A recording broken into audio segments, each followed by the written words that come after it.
स्वागत है आपका खान टीवी हिंदी कहानियां में। चलिए शुरू करते हैं एक ऐसी कहानी जिसमें दिखावे का जीवन किस तरह शर्मिंदगी की ओर ले जाता है। तो शुरू करते हैं आज की कहानी। एक युवा और प्रतिभाशाली व्यक्ति जिसने मैनेजमेंट की शिक्षा प्राप्त की थी, उसकी एक प्रतिष्ठित कंपनी में शानदार नौकरी लग जाती है। कंपनी उसे एक व्यक्तिगत केबिन भी आवंटित करती है। पहले दिन जब वह अपने नए केबिन में बैठकर उसकी भव्यता का आनंद ले रहा होता है, तभी दरवाजे पर हल्की सी दस्तक होती है। दरवाजा खोलते ही वह देखता है कि सामने एक साधारण सा व्यक्ति खड़ा है। उस व्यक्ति के अंदर आने की अनुमति मांगने पर वह युवा उसे बाहर इंतजार करने का आदेश देता है, मानो उसके पास बहुत महत्वपूर्ण काम हो।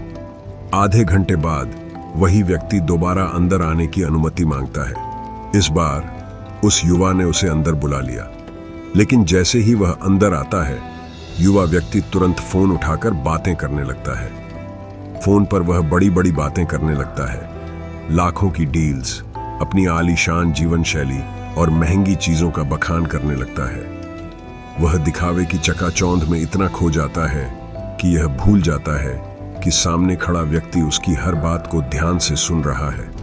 जब वह अपनी काल्पनिक बातें खत्म करता है तो आखिरकार उस साधारण व्यक्ति की ओर देखता है और बेहद अभिमान से पूछता है, कहिए, आप यहां किस लिए आए हैं? उस व्यक्ति ने विनम्रता से उत्तर दिया, साहब, मैं यहां आपका टेलीफोन ठीक करने आया हूं। मुझे सूचना मिली थी कि आपके केबिन का फोन पिछले 1 हफ्ते से बंद पड़ा है। यह सुनते ही उस युवा व्यक्ति का चेहरा शर्म से लाल हो गया। जिस फोन पर वह अभी तक डींगे हाँक रहा था, वह तो बंद पड़ा था। उसके दिखावे का पर्दा पूरी तरह से गिर चुका था। बिना एक शब्द कहे वह चुपचाप कमरे से बाहर चला गया। इस कहानी से हमें यह सीखने को मिलता है कि जीवन में सफलता प्राप्त करना अपने आप में गर्व की बात है, लेकिन यदि यह गर्व अहंकार में बदल जाए तो हमारे चरित्र को नुकसान पहुंचा सकता है। जब हम अपनी सफलताओं का बखान कर दूसरों पर धौंस जमाने की कोशिश करते हैं तो अक्सर हमें शर्मिंदा होना पड़ता है।